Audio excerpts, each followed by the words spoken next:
Hey guys, it's one of the greatest things that I've come across here this week is really about just how powerful it is looking at the simple things that you have going on in your life. It's really the simple things that we do every single day, which have the biggest results for us for our long-term well-being and our well-being.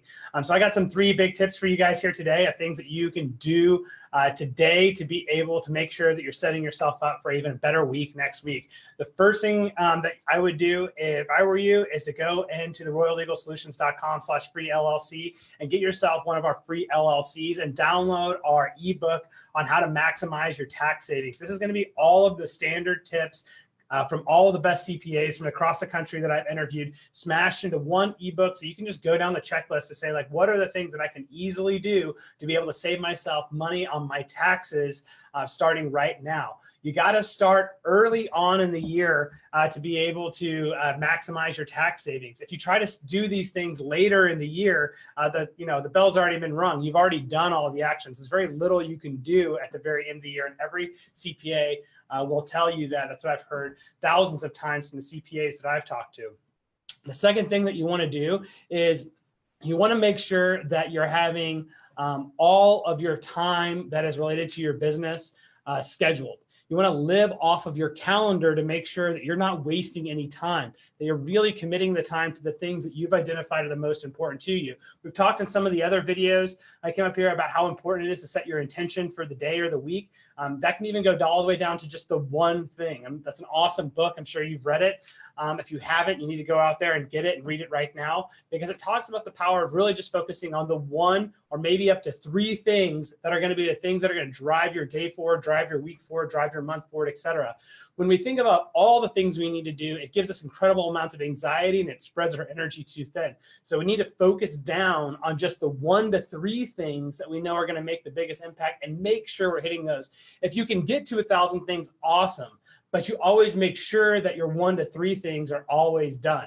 My 1 to 3 things today was actually getting in the gym. That's why I'm in my tank top here today, is because I just came from the gym working out to jump into it, and success sometimes is messy like that, where it doesn't always look polished and glamorous and like Instagram worthy into what that's going to be. A lot of times it's just making it happen and getting out there and doing it. And for me, I'm down 6 pounds from 226 down to 219.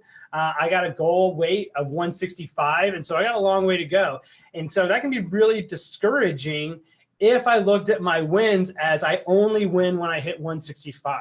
Instead, what I'm doing is saying, I'm going to win every time I go to the gym, and I'm going to celebrate that win as me on the path to get to where I want to be, guys.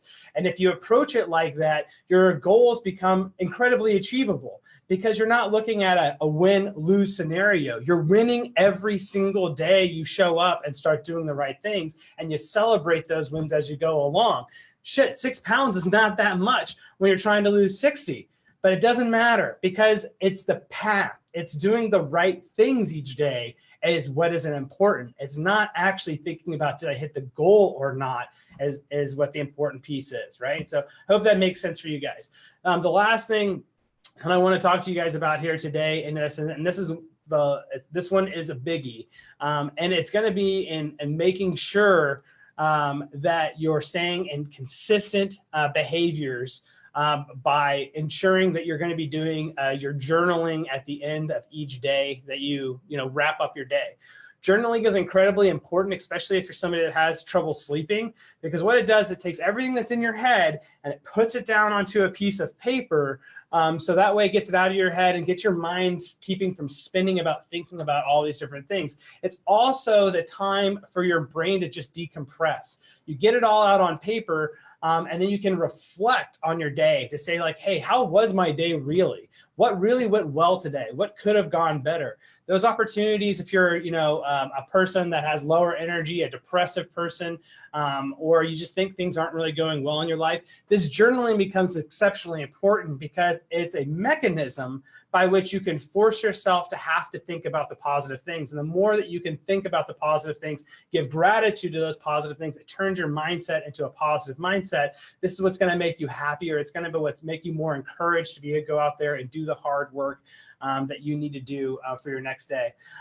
Lastly, just like as a bonus tip to it, guys, a lot of this growth that you want to experience is all based around your budgets. And I know budgets suck, right? Like, who likes to do budgets except for like accountants and stuff?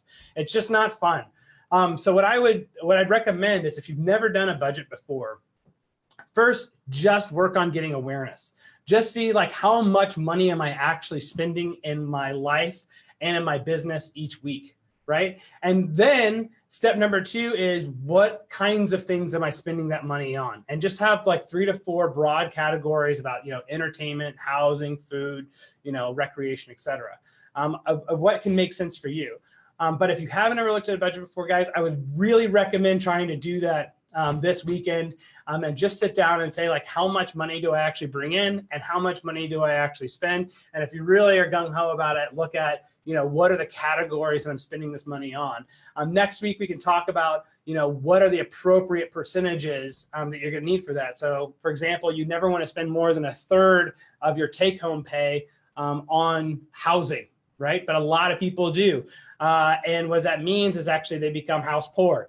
And what we know for our financial freedom is that we got to make sure that we're regulating our expenses correctly, so that we can put money to a side, so that way when there's opportunity, we got capital to act. So thank you guys so much for joining with me here today. Remember to go on royallegalsolutions.com/free LLC to get your free LLC. If you like this video, please comment at the bottom about anything that you liked about it, any other questions that you have for me that I can answer for you. And if you want to be an awesome person, I really appreciate it if you can share this to your group to help me spread the word a little bit about all the amazing value that we're giving at Royal Legal Solutions, and that I give to you guys every single day that I come on these shows. So thanks, guys. Have a great day.